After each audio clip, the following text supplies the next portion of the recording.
जमाने जाहिलियत में देखें, ये वो दौर था कि जिसमें यहूद व नसारा थे।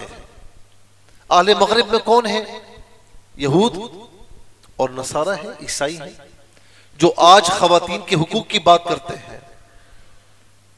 आपको बात करने का हक भी नहीं है, आपका मुंह ही नहीं बनता कि आप बात करें, इसलिए कि जमाने जाहिलियत में अगर खवातीन को देखा जाए तो जैसे ही लड़की पैदा होती उसे जिंदा दरगोर कर दिया जाता। व इदा बुशिरा अहदुहुम बिल उन्सा ज़ल्ला वजहुहु मुस्वद्दन व हुवा कज़ीम। जब किसी से कहा जाता कि भाई तेरे यहां लड़की पैदा हुई है, कुरान कह रहा है, तो वो उसका चेहरा काला पड़ जाता, वो परेशान हो जाता कि मैं इसे जिंदा छोड़ूं और मैं जमाने भर में रुसवा हो जाऊं या मैं इसे दफन कर दूं, यही सोचता था। और फिर आप ये देखें कि आज भी वो मकाम मौजूद है। आप बाबे अब्दुल अजीज से निकले हरम पाक में और उस सीधे हाथ की तरफ जाएं जहां पर उम्रे की बसेस वगैरह मिलती हैं। अब हो सकता है कि जगह चेंज की हो, लेकिन रास्ते में एक जमीन है, खाली है बिल्कुल, उसमें ग्रिल्स लगी हुई हैं, गेट लगा हुआ है, वहां पर आज भी लिखा हुआ है कि ये वो जगह है कि जहां पर बच्चियों को जिंदा दफन किया जाता था। ये हाल था खवातीन का, पांव की जूती के बराबर भी नहीं समझते थे। अब जरा सा आप देखें कि एक निकाह की सूरत ये थी कि जो हमारे यहां निकाह होता है, लेकिन आम तौर पर खवातीन का हाल क्या था कि वो खवातीन के जिनका जी चाहता कि अपनी ख्वाहिश को पूरा करें, हम जिन्हें यानी बदकारी का नाम देते हैं, हमारे यहां बदकारी है, तो वो घर पर झंडा लगा देती।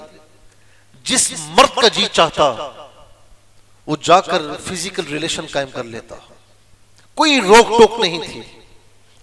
जब बच्चा होता तो बच्चा किसका है, तो एक काफा को बुलाते और वो आकर उसकी रंगत को देखता, उसके आज़ा को देखता, फिर जिन जिन जो जो मर्द वहां पर आए थे उनको देखता और फिर वो फैसला करता कि ये बच्चा इसका है।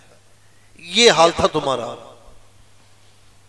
अच्छा, इसी तरीके से एक निकाह की सूरत ये थी कि 10 मर्द एक औरत के साथ फिजिकल रिलेशन करते, ये उनकी रिवायात थी।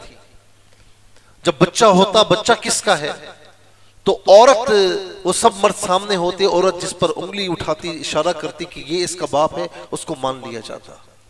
अगर वो बाप है नहीं है, इसका पता नहीं है। ये हाल था। ये भी हाल था जिससे इस्तिब्दा कहते हैं।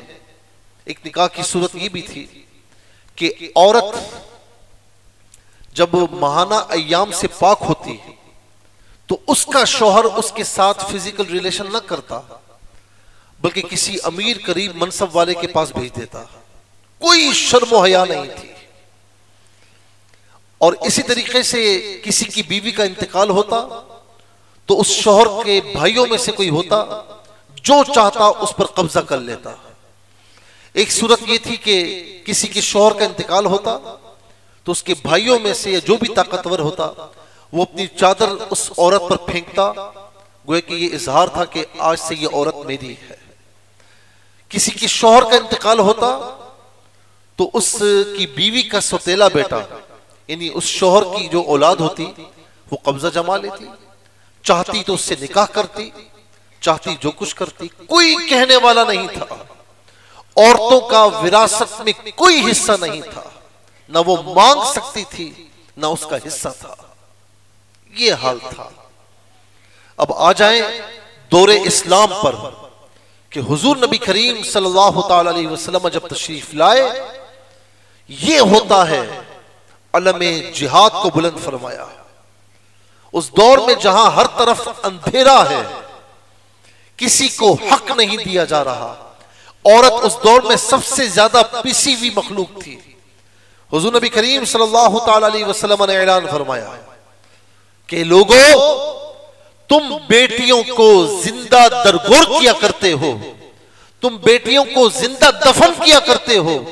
सुन लो, तुम्हारे दरमियान मोहम्मद खड़े होकर यह ऐलान करता है, फातिमा तु बदअतु मिन्नी, कि मेरी बेटी फातिमा मेरे जिगर का टुकड़ा है। यह है दीन इस्लाम। जब कहीं सफर पर जाते, सबसे आखिर में अपनी प्यारी साहिबजादी से मिलकर जाते, जब सफर से वापस आते सबसे पहले अपनी साहिबजादी से मिलते।